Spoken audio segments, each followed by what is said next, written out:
Accessories for our four-legged sidekicks. Following the press coverage of our recent case study announcement featuring Twiggy Tags, we have invited the founder, Lois Saunders, to join this podcast episode. The story of Twiggy Tags started with an idea through the inspiration of Lois's four-legged sidekick, Twiggy. Twiggy Tags was created during the pandemic, and having time away from work, Lois was presented with the opportunity to try something new. Having started with hand-stamped metal ID tags, Twiggy Tags has grown to offer a wide range of products for the four-legged sidekicks in our lives. Bold, attractive dog accessories that remain durable and hard-wearing for furry explorers. Twiggy Tags continues to grow from strength to strength with new products added each year. Through what has been an eventful trademarking process, we're looking forward to showcasing this next episode of our podcast series.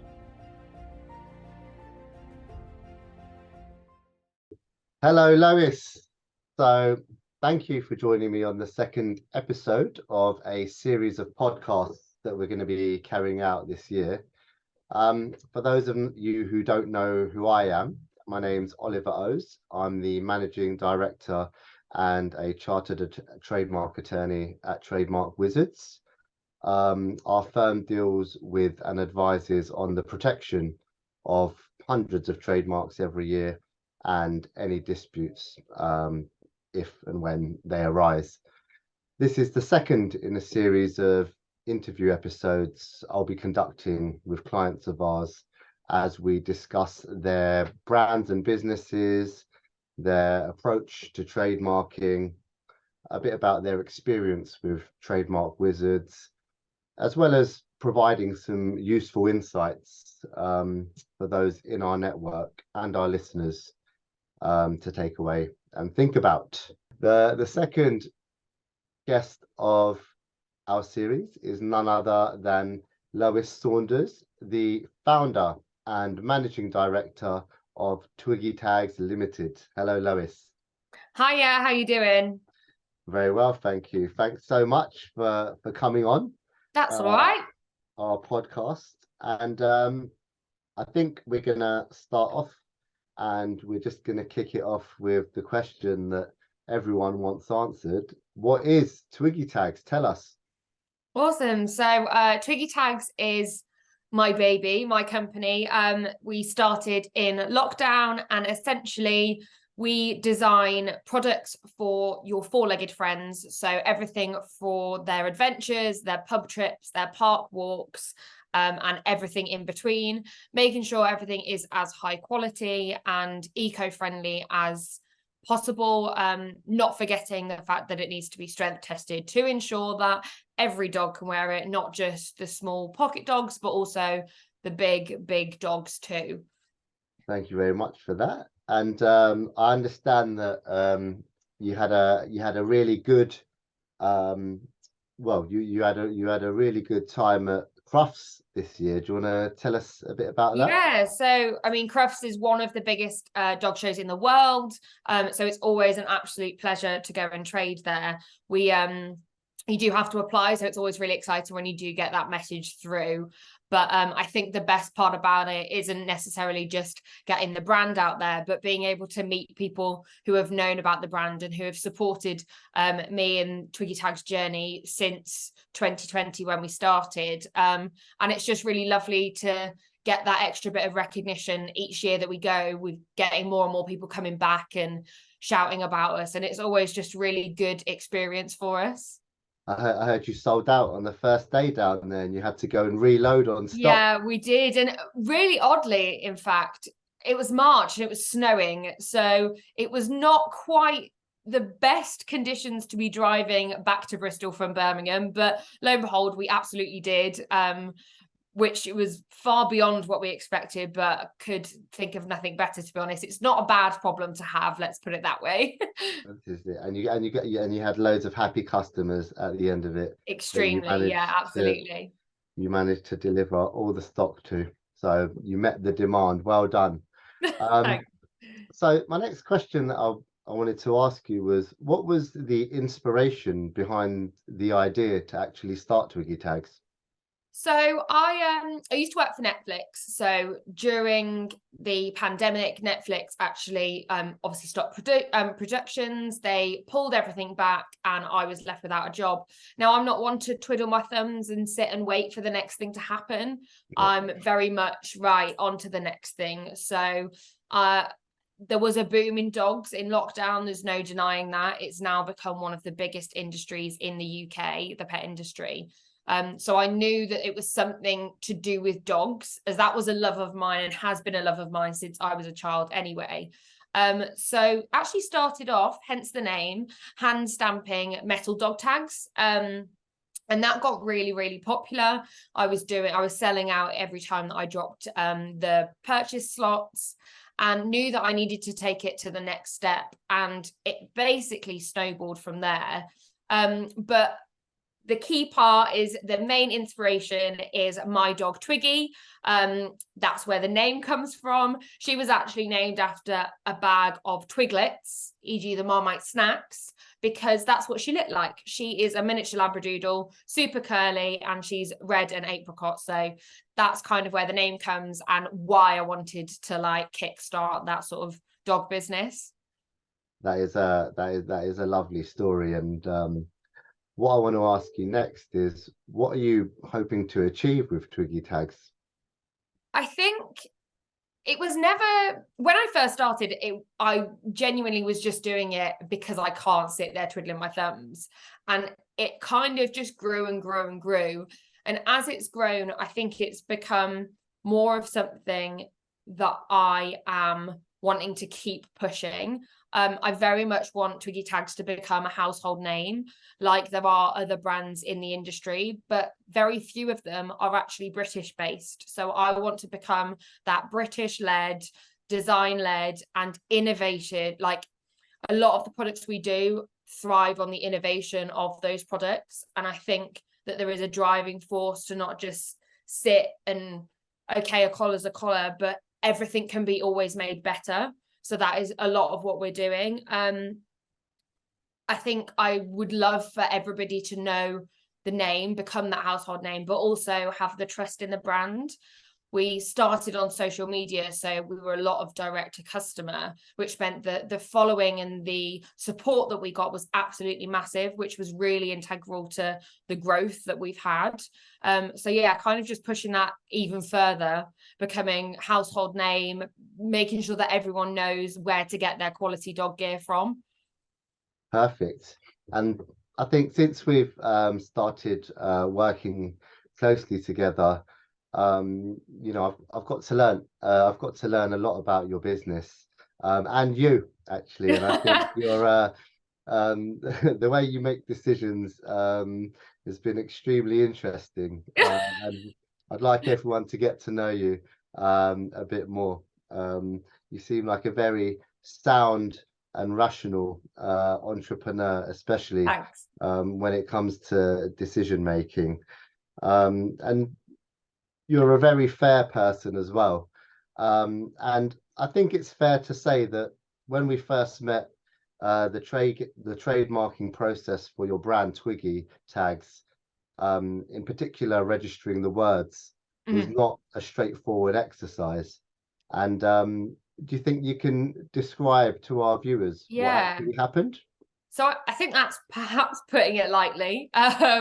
We wanted to trademark the name to protect the brand that I'd built, not only in the UK, but also worldwide, so that I didn't come through any bumps in the road when I wanted to take it to the next level. So that was really key when we were looking at what to trademark, whether that be how many categories, what we were trademarking within those categories. So there's umpteen things that you could put within a category, but it needed to make sure that they were all valued items of Twiggy Tags, and also not just willy-nilly, let's trademark a flip-flop. It had to be quite focused. We first applied for the trademark in August 21. We applied for, hilariously, an old logo of mine, Twiggy Tags as the word mark, my old slogan, and also we were looking at doing a couple of other things as well. it was pretty smooth sailing until around February 2022, when we kind of got the first note through saying your word mark has been opposed. Since then, we'd had quite positive feedback over the old logo. We'd had positive feedback over the slogan passing the trademark, with very few hiccups along the way. And then February came, and that was basically the kickstart to the legal battle that we then went through, which has taken, well, that was February 2022. So it's now been over a year since. I would say we're like 95% of the way there, but I do now have the certificates for everything, which feels like far more of an achievement than it probably should have done. Yeah. You just need to get your money now. Yes, exactly. That's the 5%. That is definitely 5%. Well, look, in the end, you ended up fighting a legal battle for over a year to get your name protected. And do you remember? I'm going to bring you back to the dark days. Oh gosh. Do you remember how this legal battle started? I think so. So we'd had the first one go through. I was like, oh, maybe this trademarking is pretty smooth sailing. I've got Oliver. I'm like ready to go. And then I get a lovely email through saying, I say lovely, a very strongly worded email come through from the lawyers of the famous model, Twiggy. Her real name is actually Leslie Lawson, so not her name, so to speak. And some of the things that they were, let's say, claiming for Twiggy as her brand and against myself started to rile us up a little bit, let's say, along the lines of, you are piggybacking upon her brand that she's built since the swinging 60s. You are the name that she has created of basically elegance and poise and all of this spectacular kind of brand that she'd created. And they came back saying that there would perhaps be confusion between the two, and we needed to therefore be really careful. And then it went on to basically say that I, as Twiggy Tags, should withdraw the application entirely, or they basically threatened to oppose the entire trademark. So the word mark as a whole in most of the categories that I had applied for, and that they'd basically indicated that they would pursue formal proceedings against me, which would then prevent me from having my brand as how I wanted it, but also prevent the work that I'd put towards it for the past year and a half, as I started in 2020, and kind of just throw that all away. And I was not willing to do that. Sure. No, we know that. I do remember that you were sent a letter that stated that Twiggy, was carefully maximizing the potential of the value of her brand through some strategically planned exploitations. And, there might be some confusion in the marketplace with your pet brand, and that you should withdraw your trademark application, failing which, they'd oppose you. And, the last bit of that letter, which was the most shocking, was that they did indicate that they may instigate formal court proceedings against you, which we could only assume would be to prevent you using the brand. And I guess what a lot of people would be interested in knowing is that when you did receive that letter and it all sort of sunk in what was happening, how did it make you feel, setting up a brand in a genuine manner and then receiving such a strong and threatening letter? I couldn't work out personally. Okay, I'm 24. I wasn't around in the swinging 60s, but I couldn't contemplate where they'd made the connection that there would be a confusion. And I'd spoken to other people. I'd spoken to my mum, who's obviously a generation above me, who also hadn't even connected the dots between the two. And I think as a result, it made me just feel quite attacked, that they'd taken what, let's be honest, they wouldn't have even heard of me had I not have propositioned my trademark. And therefore they've taken every bit that I've then worked towards and gone, no, no, no. And I just couldn't fathom it, to be honest. That was what I was really struggling with. I felt attacked. I felt like it was something that I'd done, and therefore, and I think money is a massive thing towards it. I know that I will do as much as I can to protect my brand. However, I'm looking at having to oppose myself against a huge public figure who ultimately is probably going to have money behind her, which I, as a small business, as a startup business, as a young female entrepreneur, that's just not what I have. So it was a really worrying time to feel like I could possibly have to throw everything that I've worked for away.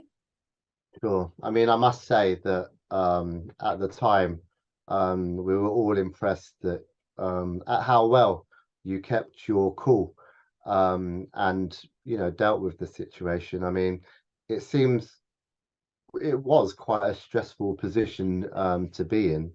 Um, tell everyone how you handled the situation at that point. Well, I think we had a couple of days or so to mull it over, to kind of work out where it had come from. Had it come from the lawyers? Had it come directly from Twiggy? Whereabouts it had come from? And ultimately, we went back to you guys. We went back to Trademark Wizards and we said, look, I think we need to work out a plan. We need to work out where this anger from her party has come from and why it's been so brash, so immediately, without any sort of communication, why the first letter was so strongly worded, when in actual fact a quick discussion of differences could have very easily and very amicably solved the situation of just saying, well, you stay in your corner, I'll stay in mine, happy days for everyone. But we spoke it through. We looked at pros and cons. We looked at what assets Twiggy had as a brand and why those trademarks were such conflict to her, and pretty much worked out that unfortunately Twiggy as a brand and Leslie Lawson as Twiggy's brand didn't have much to go off. The trademarks themselves hadn't been used in years, and if they had, they'd been used incorrectly. So they'd had, for instance, Twiggy had got a collection with another company who hadn't actually got the full legislation to perhaps use the trademark correctly. And it kind of snowballed from there. And that we could go ahead and, what I think you would describe as revocation, and remove her trademarks through a lack of use, so to speak. Yeah. So I think that, I mean, when we advised you initially, I think it was clear that Twiggy did not have a leg to stand on, since all her trademarks were vulnerable to cancellation on the grounds of non-use, and that we could cancel all of her trademark registrations in a heartbeat if we wanted to. Obviously, you were advised to strongly consider settling the matter without having the dispute, because fighting is always a last resort.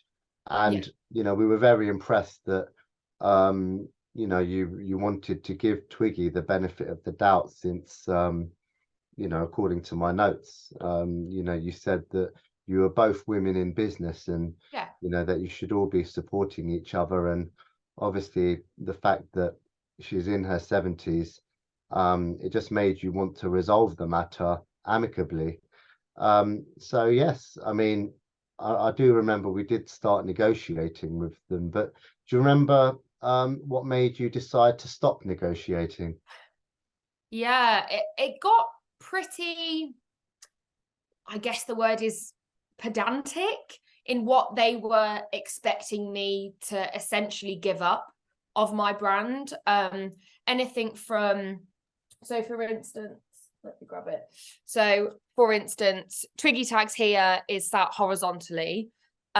She wanted me to never have that orientation of words. She only wanted it to have one under the other so that you could never piece out one. It would only ever be able to be referred to as Twiggy Tag. So on my website, I wouldn't be able to talk about my dog Twiggy because it would come up as a word, and therefore that would be misinterpreted as a brand clash. There was basically an umpteen amount of restrictions, dropping the clothing line that I'd wanted to trademark, dropping bags that I'd wanted to trademark, not only wanted to trademark, but it was already in possession of. So I'd already been selling these items and then was looking to trademark afterwards, which in itself is a little bit of a mistake as a small business, but the restrictions were just far too extensive.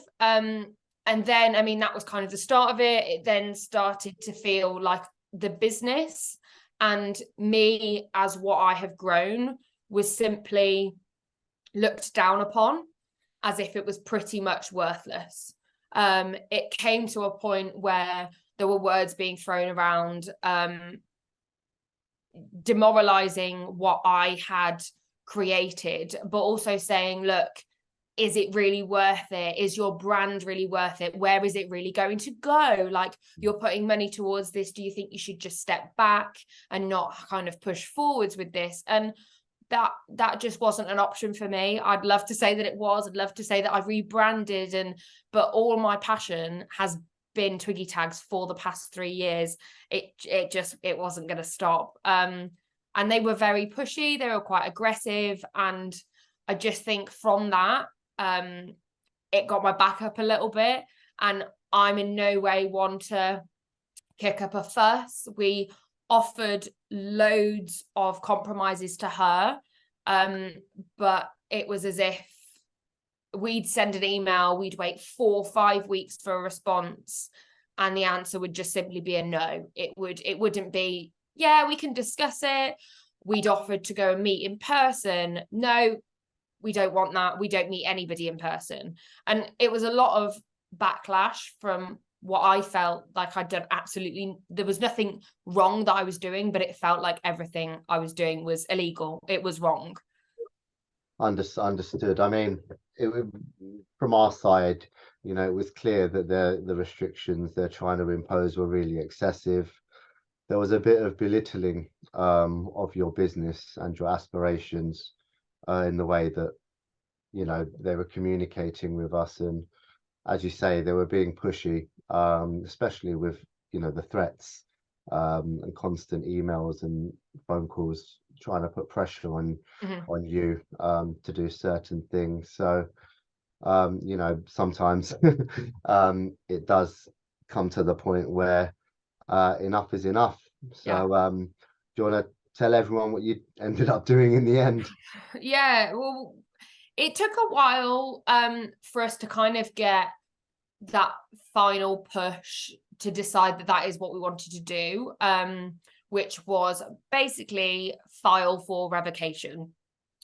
This was because we had grounds to understand that Twiggy and her company weren't using the trademarks that they had in a either valuable or kind of continuous way, that they therefore were more valid for her than they were for me, is basically in, I suppose, non-trademark terms. And as a result, I tried to be the bigger person, but I wasn't going to let it go. Like, my brand is my baby.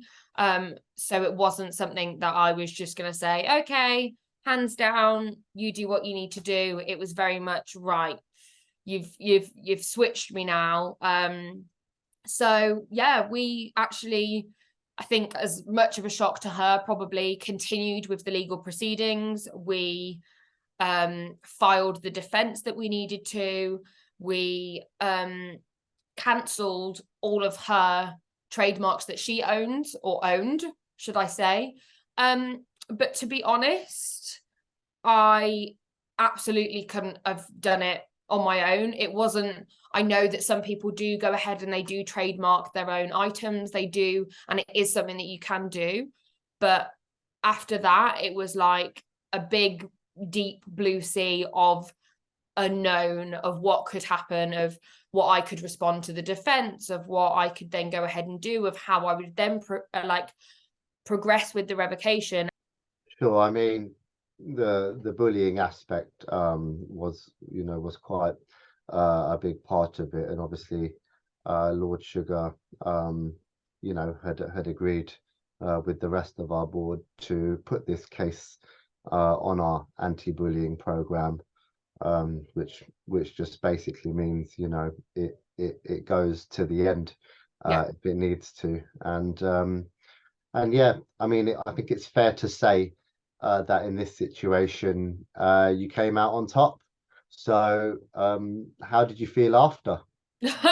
Well, we won the opposition against the trademark. We did get it registered. I think the certificate came through, if I'm correct, on about January 22nd. It's as if it's like engraved in my brain for some reason. And I mean, it was a massive sigh of relief. I felt that finally I could progress with actually, hilariously, getting my brand trademark worldwide, which is the whole entire reason that I wanted to do it in the first place, was to protect me from my worldwide competitors and stop myself being replicated in other countries. That was the primary reason. So that was a massive sigh of relief. But I think more than anything, it felt morally right. I know I couldn't have done it without you guys, but I think morally, I really would have wanted to have kept fighting till the end. What should have happened? Let's turn the tables. Imagine it was the other way round. I would be on the floor being asked to pay X, Y, and Z right now, or I'd be taken to court. Yet all of a sudden she's surrendered. Yet I have none of damages paid. None of the backlash that I would have gotten has been kind of reciprocated, which feels like focus has been altered, but there's a lot less pressure, because although that's really upsetting for me and my business, I've got the thing that I wanted in the first place, which is protection. And that just feels massive.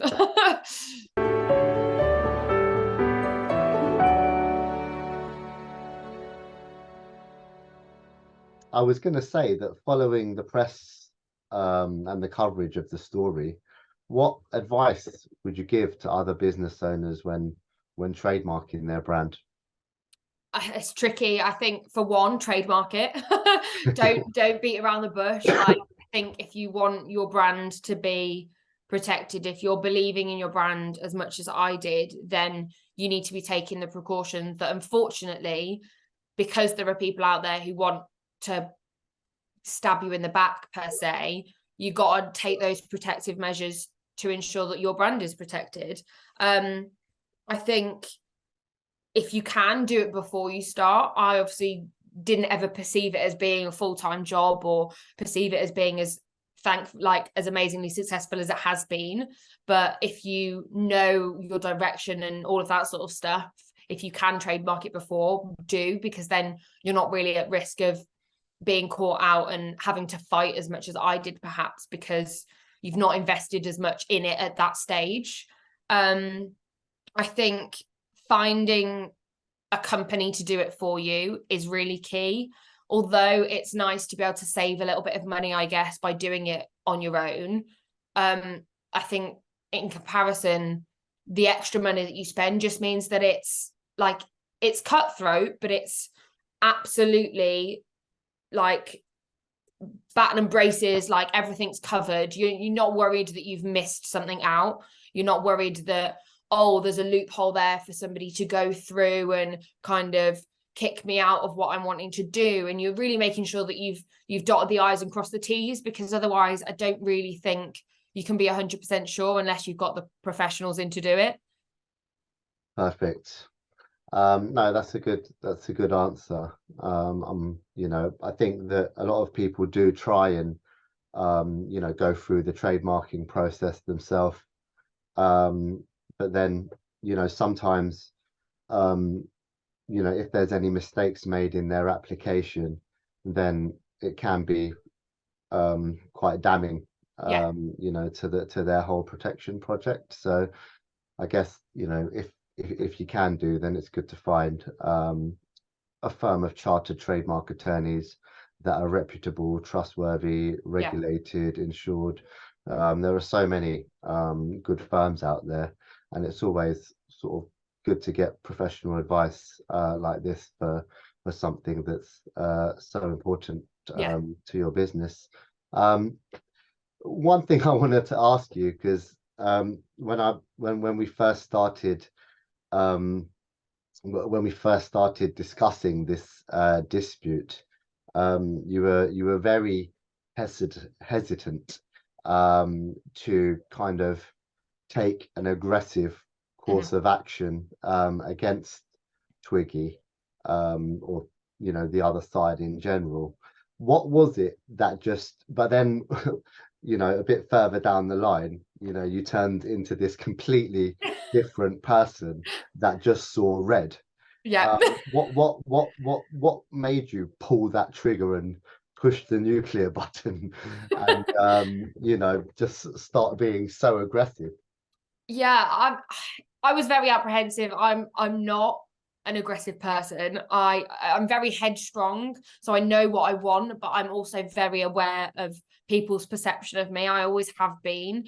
So the fact that I had to take that kind of like switch around and take a bit more of an aggressive action was difficult. I think it comes down to is morally, I genuinely just thought it was wrong. I think we've seen so much in the media recently about big brands believing that they own the letters of the alphabet is essentially what it comes down to, when in actual fact there's so much difference that comes down to when you're looking at an entire brand, not just looking at single sections of it. And I think because of that, I just wanted to keep pushing. I was in a very privileged position in that I had your guys' help, and I also had set money aside in case anything had gone wrong. But what's to say there's another little brand down the line who wants to trademark something? I would dread to think that they would then have to give up at the point that I was in. That would have been devastating for me to give up my brand, and that was the last thing that I wanted anybody else to have to go through.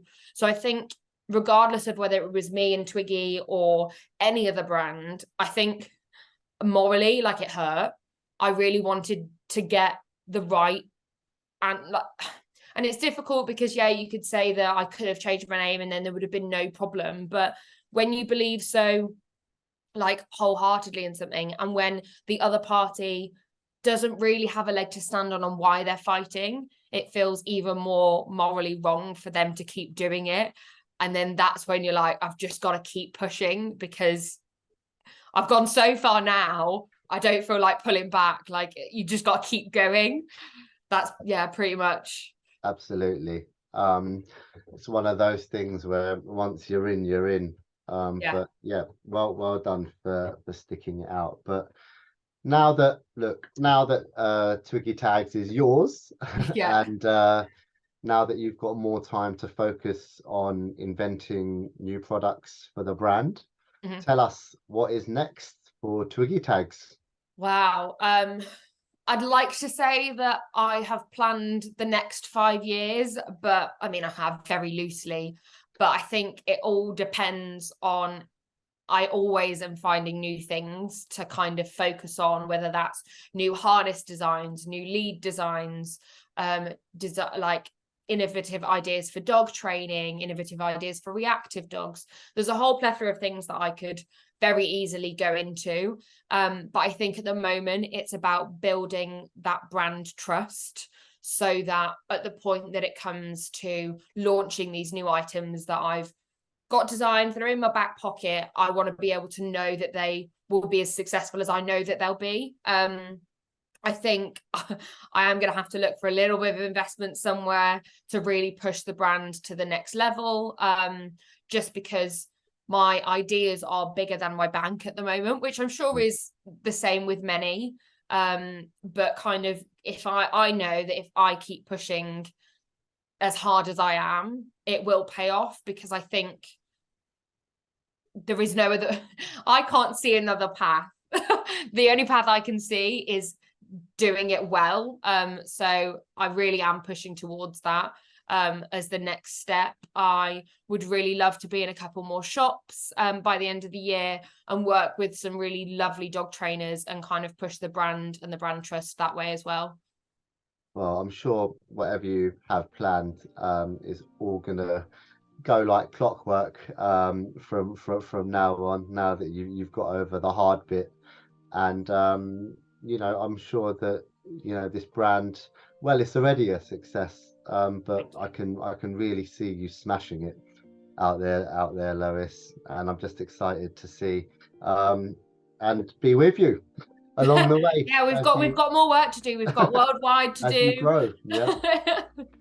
Yeah, So, exactly. right. But I would like to say, Lois, it's been an absolute pleasure having you on with us. It really has, and I'm sure I can say that you are an inspiration to a lot of entrepreneurs out there, not just with what you've built as a brand, but also the struggles that you've gone through and how you've dealt with them. So well done. You should be proud of yourself. Thank you very much. I genuinely, where I am now, couldn't have done it without you guys, couldn't have done it without Lord Sugar. I am forever grateful for the opportunity that gave me. And yeah, it's hopefully only up from here.